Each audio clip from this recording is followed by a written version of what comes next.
हाय, आपके साथ मैं हूं Surabhi Sharma. India TV YouTube channel subscribe करिए, बेल आइकन दबाएं।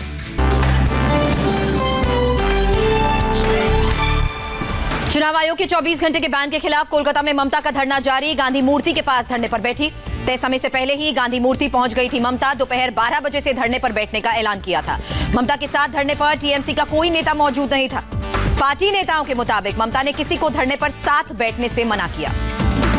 ममता बनर्जी ने धरने पर बैठे बैठे पेंट ब्रश पकड़ा, 2 खूबसूरत पेंटिंग्स भी बनाई। गांधी मूर्ति का इलाका सेना के अधीन। सेना ने अभी तक ममता को धरने की नहीं दी इजाजत। टीएमसी ने सुबह इजाजत मांगी थी। गांधी मूर्ति पर ममता के धरने का समर्थन करने पहुंचे टीएमसी कार्यकर्ता। यूपी के पूर्व मंत्री राम वालिया भी पहुंचे। ममता के धरने पर बोले बंगाल बीजेपी अध्यक्ष दिलीप घोष, आगे भी धरने पर बैठना पड़ेगा, उसी की प्रैक्टिस कर रही हैं। दिलीप घोष ने कहा, कानून नहीं मानना ममता का स्वभाव है, मुख्यमंत्री को नहीं देता शोभा। रक्षा मंत्री राजनाथ सिंह ने ममता पर बैन को सही करार दिया। कहा, चुनाव आयोग फैसले नहीं लेगा तो अराजकता फैलेगी। इंडिया टीवी से बातचीत में बोले राजनाथ सिंह, बेबुनियाद और आधारहीन आरोप लगाना ममता का स्वभाव। ममता ने लोगों को उत्तेजित करने का प्रयास किया। राजनाथ सिंह ने कहा, हार की हताशा में ममता ने मुस्लिम वोटर्स को एकजुट होने को कहा। तुष्टीकरण की राजनीति खत्म हुई। शिवसेना सांसद संजय राउत ने ममता पर बैन पर सवाल उठाए। पूछा, कई नेता अनाप शनाप बयान दे रहे हैं, केवल ममता पर कार्रवाई क्यों? तेजस्वी यादव ने ममता पर बैन को असंवैधानिक बताया। कहा, बीजेपी आयोग बनकर रह गया है चुनाव आयोग। तेजस्वी ने कहा, बीजेपी के आईटी सेल की तरह काम कर रहा है चुनाव आयोग, सत्ता के लोगों की गुलामी कर रहा है। डीएम के चीफ स्टालिन ने ममता का समर्थन किया। चुनाव आयोग को निष्पक्ष होने की सलाह दी। सभी दलों को बराबरी का मौका देने की सलाह।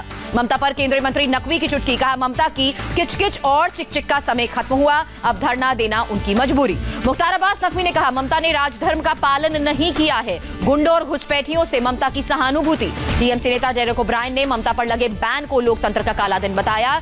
जब हमें हरा नहीं सकते तो बैन का लिया सहारा। बैन समाप्त होने के बाद ममता आज रात 8:15 बजे बारासात में करेंगी जनसभा। रात 9 बजे नॉर्थ 24 परगना में विधाननगर में सभा। चुनाव आयोग के बैन के कारण जलपाईगुड़ी में ममता की रैली रद्द की गई। ममता को आज जलपाईगुड़ी में जनसभा को संबोधित करना था। बीजेपी नेता राहुल सिन्हा के चुनाव प्रचार पर चुनाव आयोग ने लगाया 48 घंटे का बैन। कूच बिहार हिंसा पर भड़काऊ भाषण देने पर कार्रवाई हुई। राहुल सिन्हा ने कहा था, सुरक्षा बलों को 4 लोगों की जगह 8 लोगों को मारना चाहिए था। चुनाव आयोग ने कहा, बयान कानून व्यवस्था को बिगाड़ने वाला। चुनाव आयोग ने बंगाल बीजेपी अध्यक्ष दिलीप घोष को चुनाव आयोग को भी सीतलकुची हिंसा पर बयान के लिए नोटिस भेजा। कल सुबह 10 बजे तक जवाब मांगा। दिलीप घोष ने बयान दिया था। कहा, यह तो शुरुआत है, कई जगहों पर सीतलकुची जैसा होगा। चुनाव आयोग ने बीजेपी नेता शुभेंदु अधिकारी को भी चेतावनी दी। आगे भड़काऊ बयानबाजी से बचने को कहा। चुनाव आयोग ने बेगम और मिनी पाकिस्तान वाले बयान पर ममता को नोटिस दिया था। 29 मार्च वाले शुभेंदु अधिकारी के बयान पर जवाब से पूरी तरह संतुष्ट नहीं। ममता ने अपनी कल की रैलीज में बीजेपी नेता के बयान को बनाया निशाना। कहा, कुछ नेता सीतलकुची जैसी और घटनाओं की धमकी दे रहे हैं, ऐसे नेताओं पर बैन लगे। ममता ने पूछा, इस बयान पर चुनाव आयोग क्यों नहीं कर रहा कार्रवाई? क्या ये बयान हिंसा के लिए उकसाने वाला नहीं? टीएमसी नेताओं ने बीजेपी नेताओं के भड़काऊ बयानों की चुनाव आयोग से शिकायत की थी। टीएमसी प्रतिनिधि मंडल ने मुलाकात की थी। टीएमसी नेताओं ने सीआईएसएफ फायरिंग को लेकर बीजेपी पर भड़काऊ बयानबाजी के आरोप लगाए। चुनाव आयोग से सख्त कार्रवाई की मांग। दार्जिलिंग से गृह मंत्री अमित शाह का कांग्रेस, लेफ्ट और ममता पर आरोप। कहा, किसी ने दार्जिलिंग का विकास नहीं किया, देश आगे बढ़ गया, दार्जिलिंग पीछे रह गया। अमित शाह ने बंगाल में बीजेपी सरकार बनाने का दावा किया। कहा, बीजेपी को मिलेगी 200 से ज्यादा सीटें। अमित शाह ने दार्जिलिंग को बंगाल में सबसे ज्यादा खास बताया। कहा, दार्जिलिंग की 3 सीट पूरे बंगाल की 197 सीटों के बराबर। अमित शाह ने लेफ्ट और ममता पर गोरखाओं की निर्मम हत्या का भी आरोप लगाया। बीजेपी की सरकार बनने पर गोरखाओं से किया 1 हफ्ते के अंदर सारे मुकदमे वापस लेने का वादा। दार्जिलिंग की रैली में दिखा अमित शाह का अलग अंदाज। रैली के दौरान गोरखा लोकधुन पर बने बीजेपी का पूरा आनंद लिया।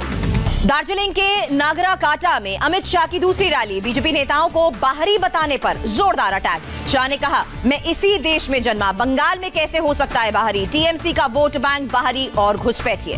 बीजेपी अध्यक्ष जेपी नड्डा का पूर्वा बर्धमान में रोड शो। राजरहाट में टाउन हॉल को संबोधित करेंगे। बंगाल के स्वरूपनगर में रक्षा मंत्री राजनाथ सिंह की रैली। कहा, किसी को दौड़ा दौड़ा कर मारने को कहना ममता का कैसा बयान? राजनाथ सिंह ने कहा, वोट बैंक की खातिर समाज को तोड़ना चाहती है ममता। बीजेपी के शासन में भेदभाव के बगैर विकास होगा।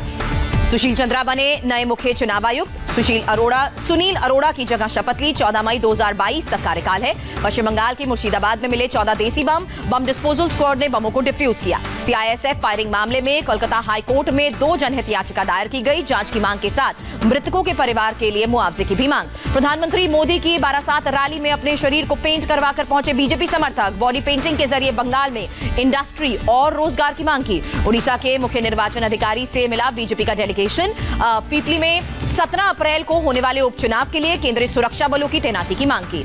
30 अप्रैल को होंगे केरल की 3 राज्यसभा सीटों के लिए चुनाव। 21 अप्रैल को रिटायर हो रहे हैं सांसद अब्दुल वहाब, के रागेश और वायलार रवि।